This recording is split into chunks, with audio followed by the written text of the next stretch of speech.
So అందరికీ శుభ మధ్యాహ్నం. So good afternoon everyone. So నా పేరు జానీ అబ్బోరి. సో నేనేం క్రిస్టియన్ కాదండి, జస్ట్ అది పవన్ కళ్యాణ్ సినిమా ద్వారా నాకు పేరు వచ్చింది. సో ఒరిజినల్ నేమ్ నాది నరసింహ. సో నేను హిందువునే పూర్తిగా. సో ఎవరు వేరే విధంగా అనుకోకండి. కాకపోతే నేను ఉండేది పొటెన్షియల్. సో లాస్ట్ నేను 2004 నుంచి కూడా రియల్ ఎస్టేట్ మార్కెటింగ్లో సో ఓపెన్ ప్లాట్స్ ఎలా చేయాలి ఏంటి అనేది చాలా కంపెనీస్ ద్వారా చేస్తున్నాను. కానీ కొన్ని కంపెనీస్తో పక్కన పెడితే నేను మెయిన్లీ జనాషా గ్రూప్ ఆఫ్ కంపెనీలో తప్పాల నుంచి డిగ్రీలు, దాని తర్వాత పిహెచ్డి, దాని తర్వాత డబుల్ పిహెచ్డి అన్నీ చేశాను. సో అందుకే రియల్ ఎస్టేట్ మీద మమకారంతో కష్టాలు ఎన్నున్నా సరే, ప్రాబ్లమ్స్ ఎన్నున్నా సరే రియల్ ఎస్టేట్ని నేను వదిలిపెట్టలేకపోయాను.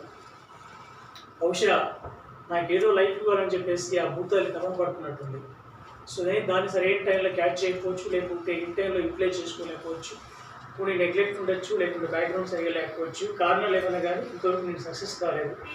సక్సెస్ కావడానికి కొంతమందితో నేను కలిసి ప్రయాణం చేశాను, సక్సెస్ అయ్యాను, మళ్ళీ డౌన్ఫాల్స్ వచ్చాను, మళ్ళీ రీస్టార్ట్ అయ్యాము. కోవిడ్ తర్వాత అగైన్ రీస్టార్ట్. మేబీ ఇప్పుడు కనీసం 2021 అయినా సరే నేను కలగనటువంటి భారతదేశంలో ఒక మంచి టౌన్షిప్స్ నిర్మించాలని ఏదైతే కలగన్నానో, సో ఖచ్చితంగా నా కళను నిర్మించుకోవడానికి మీ అందరి సహకారం, సపోర్ట్ ఉండాలని చెప్పేసి సో రిక్వెస్ట్ చేస్తున్నాను. ఎందుకంటే సో నేను ఎన్ని కలగన్నా సరే నా ఒక్కడి కళలే అవుతాయి. సో నా ఒక్కడి ద్వారా ఏది సాధ్యం కాదు. కొంతమంది సమూహం, కొంతమంది బృందం, లేదంటే టీము, లేదంటే పరివారం ఏదైనా అనుకోండి. ఈ భాషలో నాకు వచ్చిన భాషలో నేను ఎక్స్ప్లెయిన్ చేస్తాను. సో ఆ పరివారం, బృందం, టీం కరెక్ట్గా ఉండి అందరూ నేను చెప్పింది యథార్థంగా విని ఇంప్లిమెంట్ చేయగలిగితే మన ఫ్యామిలీ ప్రపంచంలోనే నెంబర్ 1 ఫ్యామిలీ అవుతుంది. That is called of Srivalli estates family. అర్థమైందా? ఇదే నేను చెప్పదలుచుకుంది. కాకపోతే ఫస్ట్ రోజే నేను క్లాస్ తీసుకుంటే ఎక్కడికో వెళ్తాను కాబట్టి నేను మొత్తం క్లాస్ తీసుకోవట్లేదు. ఫస్ట్ డే ఫ్రెష్గా ఉండండి.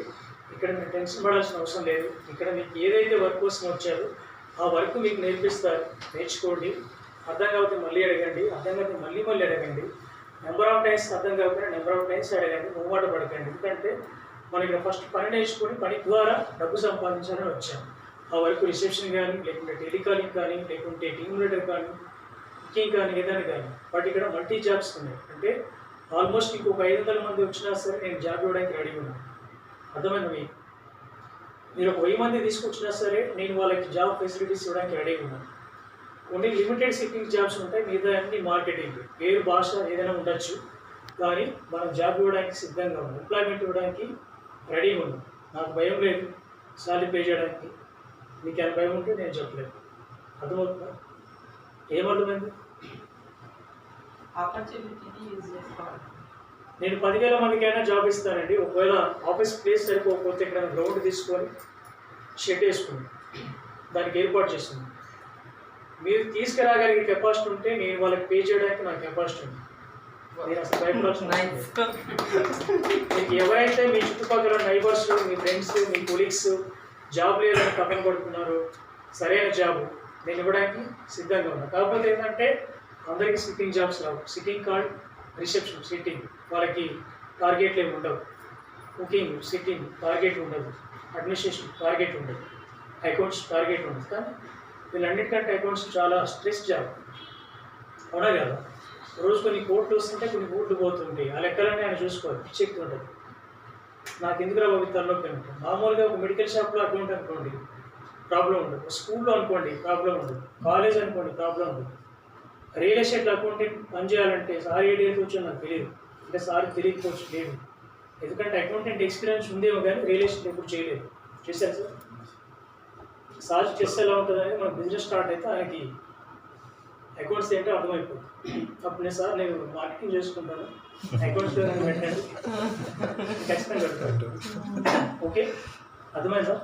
అమరేంద్ర రెడీ ఏమైంది? అలా ఉన్నా ఒక రకమైన ఫీలింగ్తో ఉంది.